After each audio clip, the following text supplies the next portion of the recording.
ঈদযাত্রার আরো খবর জানতে রাজধানীর কমলাপুর রেলওয়ে স্টেশন থেকে শুরুতেই চলে যাব সহকর্মী ফরহাদুজ্জামানের কাছে। তিনি জানাবেন সেখানকার অবস্থা। ফরহাদ, এবারের ঈদযাত্রায় এখন পর্যন্ত কোনো ধরনের ভোগান্তির খবর মিলেছে কিনা, সেই সাথে এই মুহূর্তে রেল স্টেশনে কেমন চিত্র দেখছেন, যাত্রীরা কি বলছে? আপনি জানেন আজকে ঈদযাত্রার ষষ্ঠ দিন এবং আজকে বিকেলের পর থেকে কিছুটা যাত্রীর চাপ বেড়েছে কমলাপুর রেল স্টেশনে। আমরা দেখেছি বেশ কিছু ট্রেনে ছাদে করেও ভ্রমণ করছেন বা যাত্রা করছেন অনেকেই, কারণ আজকে কয়েকটা গার্মেন্টস কিন্তু ছুটি হয়েছে, যার কারণে ভিড় বেড়েছে। এবং আজকে আমাদেরকে রেলওয়ে কর্তৃপক্ষ বলেছিল যে বিকেলের পর থেকে চাপ কিন্তু বাড়বে। সেই হিসেবে আমরা দেখতে পাচ্ছি এখনও দুইটা ট্রেন ছাড়ার অপেক্ষায় রয়েছে। সেই দুইটা ট্রেনেই কিন্তু অনেক যাত্রী কিন্তু আসলে রেলে ছাদে ভ্রমণ করছেন। তবে এখানকার যারা দায়িত্ব আছেন তারা বলছেন যে ভিতরেও জায়গা আছে, এরপরেও আসলে অনেকেই ট্রেনের ছাদে ভ্রমণ করছেন। এবং আমরা দেখেছি যে ট্রেনের বাইরে, স্টেশনের বাইরেও কিন্তু 3 স্তরের নিরাপত্তা ব্যবস্থা আছে, যাতে কেউ যেন টিকিট ছাড়া ভিতরে প্রবেশ করতে না পারে। এই জন্য স্টেশনের বাইরেও একটি চেকপোস্ট আছে এবং বাইরে 3 স্তরের নিরাপত্তা চেকপোস্ট কিন্তু আছে।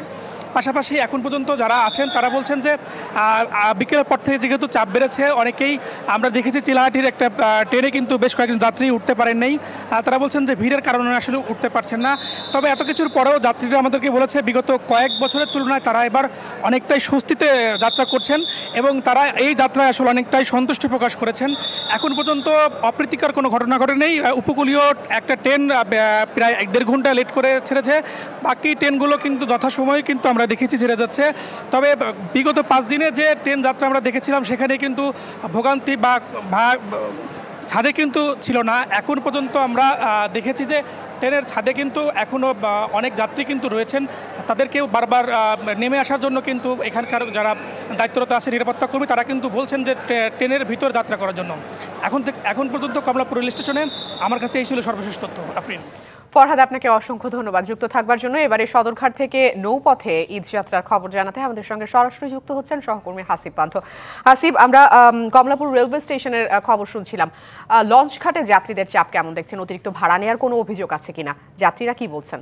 আগামী পরে যে সামনে রেখে আজকের যে অবস্থাটি প্রায় 2টায় থেকে কয়েক হাজার যাত্রী কিন্তু এসেছে সদরঘাট লঞ্চ টার্মিনালে। কিন্তু আমরা সরাসরি যাত্রী কিন্তু এসেছে সদরঘাট লঞ্চ টার্মিনালে, যেখানে কিন্তু আমরা সরাসরি দেখতে পেয়েছি এমনটি যে আসলে কয়েক শত শত মানুষগুলো কিন্তু তাদের ঈদে বাড়ি ফেরার জন্য তারা ভিড় জমিয়েছে লঞ্চ ঘাটে। এমনকি বরিশাল, দক্ষিণবঙ্গের যে আসলে 32টি জেলা রয়েছে, প্রত্যেকটি জেলার অধিকাংশ জেলাতে মানুষগুলো কিন্তু আসলে সড়ক থেকে নৌ রুটে তাদের একটু আরামায়েশ করে যাওয়ার জন্যই কিন্তু বেছে নিয়েছে তাদের এই ঈদযাত্রার একটি মাধ্যম। এছাড়াও কিন্তু লঞ্চের যে সকল মালিকরা ছিলেন বা লঞ্চ ব্যবসায়ীরা যারা ছিলেন তারা কিন্তু বলছিলেন এমনটি যে তাদের তেমন একটি যাত্রী নাই, বা ভাড়ার যে বিষয়টি আপনি বললেন সেই বিষয়টি একটু জানিয়ে দিই যে আসলে ভাড়া সরকার নির্ধারিত, অর্থাৎ বিআইডব্লিউটিএ নির্ধারিত যে ভাড়াটি নির্ধারণ করা হয়েছে সেই ভাড়ার উপরই রয়েছে। তবে কিছু ক্ষেত্রে দেখা যাচ্ছে যে বড় কেবিনের ক্ষেত্রে তারা 200-100 টাকা কমও রাখছে বলে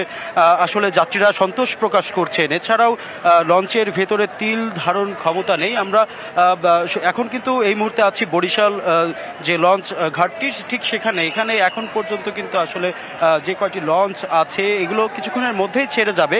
তবে যে মানুষগুলোর ভিড় বা মানুষগুলোর ঢল নেমেছে ঈদকে সামনে রেখে বাড়িতে যাওয়ার জন্য, সেই মানুষগুলো কিন্তু আপ্রাণ চেষ্টা করছে, প্রতিযোগিতা করে কিন্তু এক একটি লঞ্চে উঠছে। অনেক লঞ্চে কিন্তু জায়গাও হচ্ছে না।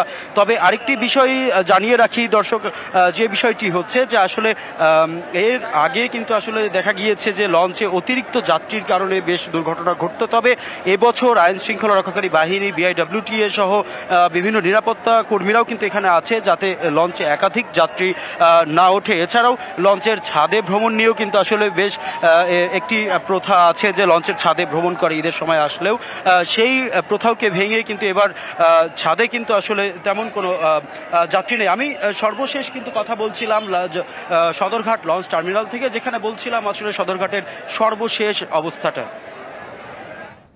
হাসিব, আপনাকে অসংখ্য ধন্যবাদ এবং সেই সাথে ধন্যবাদ জানাচ্ছি ফরহাদুজ্জামানকেও।